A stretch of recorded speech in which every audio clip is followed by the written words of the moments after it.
So last time we focused on the different tactics that buyers use in negotiations with salespeople.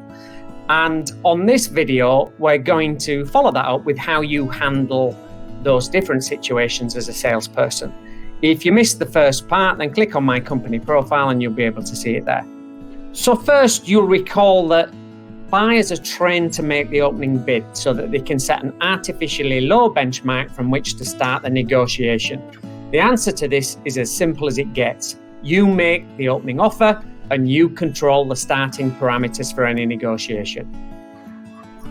Next, buyers will often cite market conditions as a reason to drive down pricing on renewals of contracts, claiming that over the period in which that contract has run, prices have fallen as a whole across the industry.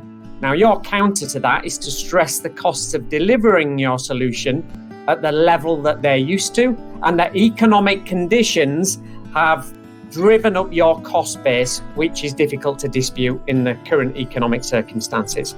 You do this professionally, not aggressively, of course, if you want it to land well.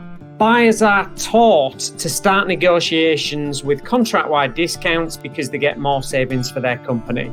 Your role as a salesperson is to flip that and focus on something called trading variables, which are areas of your solution that have high value to your customer, but low delivery or purchase cost to you.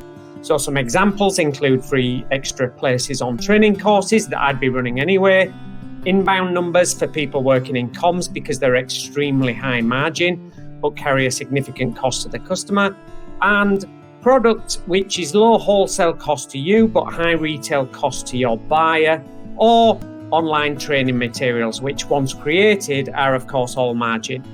You will have your own trading variables, learn what they are and use them so you can retain more margin. Next, buyers will take your concessions without committing to anything if they can. This means that they can keep coming back for more and more, of course. Make all concessions dependent on commitment from your customer to stop this happening. And the key phrase is, if you, Mr. Customer, Mrs. Customer, do this, then I will commit to this in return. We said on the first part of this video that buyers will tend to focus on line items next that have the highest quantity and ask for discounts in those.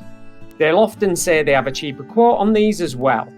So to answer that, first you push back hard on any attempt to unbundle your solution, saying that the margin that you've calculated for the deal as a whole is in the entire solution, and so deconstructing that is not relevant or in context. Secondly, if they say that they've got a quote, ask to see it and blame your own business, saying that they won't negotiate on other quotes unless we've had our eyes on it and see very clearly that it's apples for apples.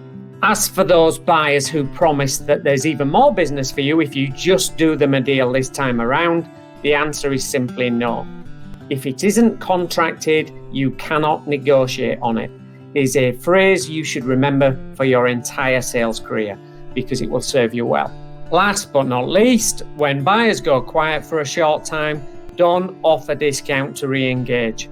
If you needed to do that at this stage, you've got something wrong long before this negotiation even started. Instead, leave a voicemail or an email, or ideally both, saying, look, I'm keen to demonstrate my enthusiasm to work with you, but equally I don't want to become a pest. Can you please let me know where we are so that I re-engage with you at the appropriate time? And history tells me you get a good response to that more often than not. Okay, that is a rapid fire how to approach negotiation in 5 minutes. Hopefully you found it helpful. See you next time.